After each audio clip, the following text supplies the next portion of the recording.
Friend, अर्चना veg kitchen में आपका स्वागत है।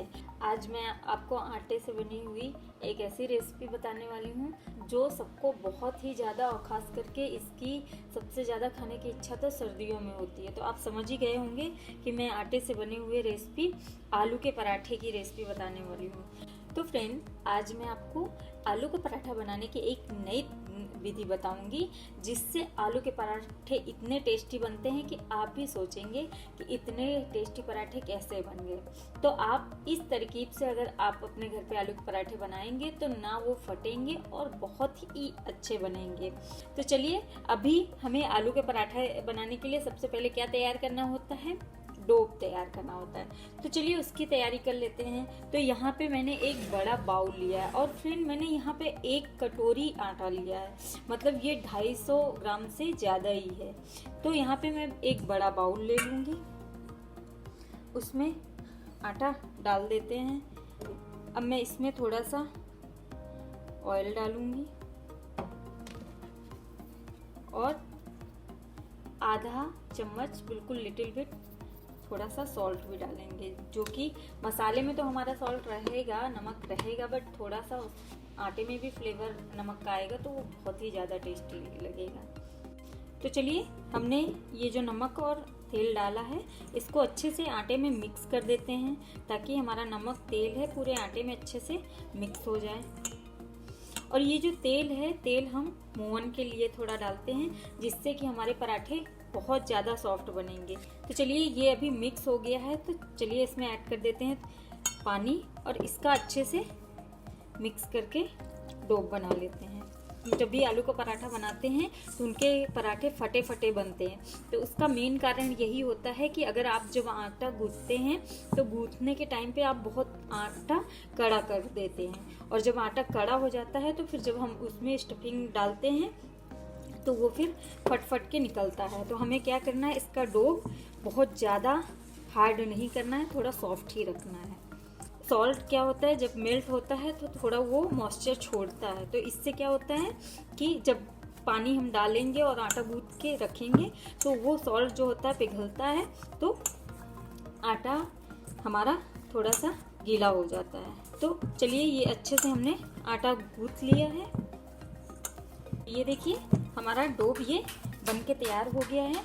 अब हम इसको कम से कम 5 से 10 मिनट तक ऐसे सेट होने के लिए रख देंगे। तो स्टफिंग बनाने के लिए मैंने यहाँ पे बाउल ले लिया है। अब बाउल में मैं ऐड कर रही हूँ आलू।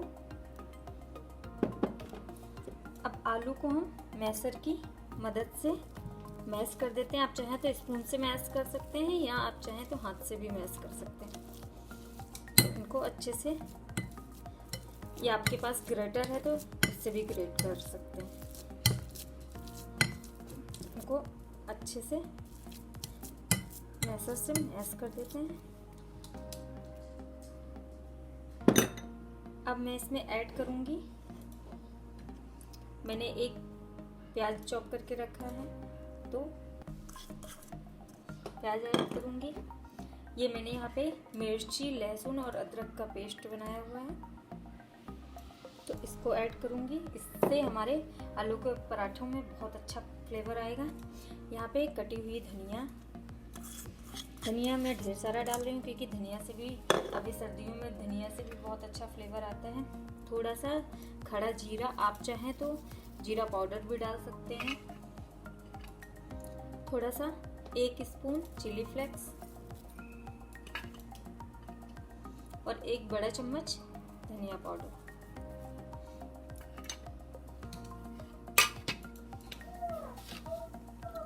और नमक टेस्ट के हिसाब से। और लास्ट में मैं इसमें अपना सीक्रेट इंग्रेडिएंट्स ऐड कर रही हूँ, ये है मैगी मसाला। ये इजीली सबके घरों में अवेलेबल होता है। इसको डालने से पराठों में इतना अच्छा फ्लेवर आता है, तो मैं इसमें ऐड कर रही हूँ मैगी मसाला। तो चलिए, अभी सभी चीज़ें डाल दी हैं तो चलिए इसको अच्छे से मैश कर देते हैं। आप चाहें तो स्पून से भी मैश कर सकते हैं, बट अगर हाथ से मैश करेंगे तो ये पूरा अच्छे से मैश हो जाएगा। तो ये देखिए हमारी स्टफिंग अच्छे से बनके तैयार हो गई है, इसमें सारी चीज़ें अच्छे से मिक्स हो गई हैं। तो चलिए अभी देखते हैं हमारा डो अच्छे से सेट हो चुका है कि नहीं। तो ये देखिए हमारा आटा अच्छे से सेट हो गया है। तो चलिए इसको थोड़ा सा हम और गूंथ देते हैं ताकि ये सेट होने के बाद अगर नमक इधर उधर हो तो वो भी अच्छे से सेट हो जाए। आप चाहें तो इसमें थोड़ा सा तेल भी आटा सेट होने के बाद लगा सकते हैं, तो उससे चिपकेंगे नहीं। अब चलिए इसकी छोटी छोटी गोलियां बना लेते हैं। बहुत ज़्यादा बड़ी गोलियां हमें नहीं लेनी है, छोटी छोटी ही गोलियां लेनी है। तो इसी तरीके से सारी गोलियां बना लेते हैं और हम अपने स्टफिंग की भी सारी अच्छे से गोलियां बना लेते हैं। तो यहाँ पे स्टफिंग की भी गोलियां अच्छे से बना लेते हैं जितनी कि हमें आलू के पराठे में भरनी है। तो चलिए इसी तरह हम सारी गोलियां, यहाँ पे हमने आलू की भी गोलियां बना ली हैं और आटे की भी गोलियां हमने तैयार कर ली हैं। तो चलिए अभी चकला ले लेते हैं। चकले में हम थोड़ा सा आटा ऐड करेंगे, इसको हाथ से ऐसे फैला लेंगे। अगर आप चाहें तो इसको बेल के भी बड़ा कर सकते हैं, बट मैं इसको हाथ से ही फैला के बनाती हूँ, या आप चाहे तो ऐसे करके भी फैला सकते हैं। अब इसमें हम अपनी ये आलू की गोलियां स्टफ करेंगे।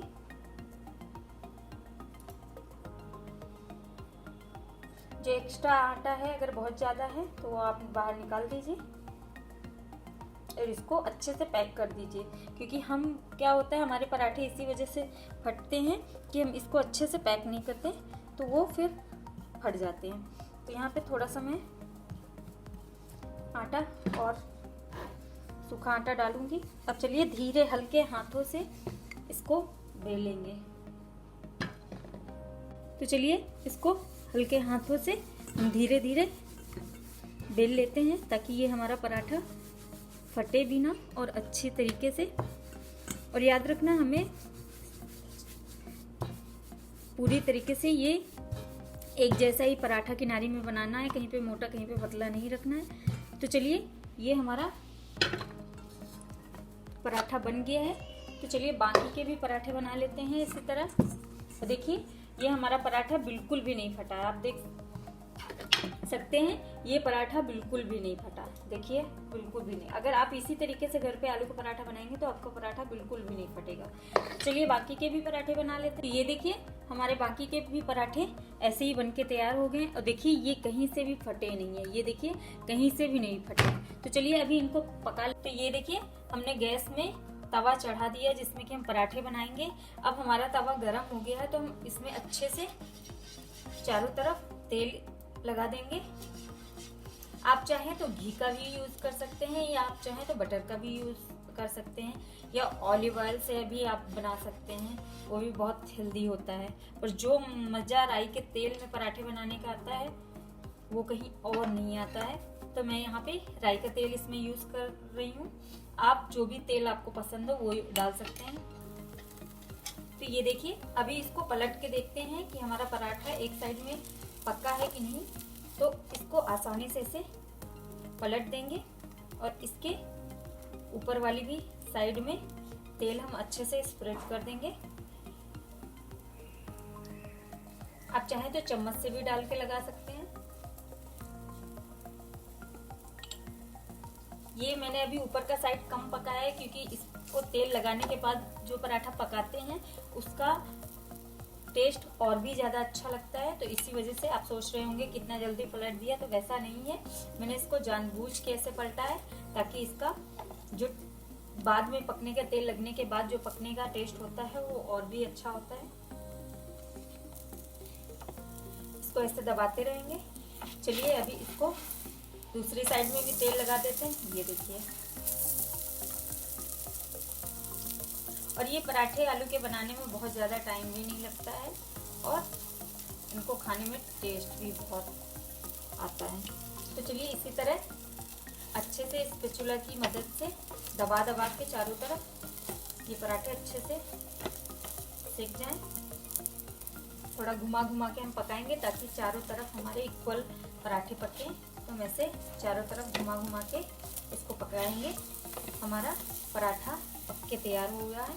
ये देखिए मेरे मुंह में तो अभी से पानी आ रहा है ऊपर की साइड भी पक गई है। तो चलिए इसको प्लेट में निकाल लेते हैं और दूसरा पराठा इसमें डाल देते हैं अच्छे से।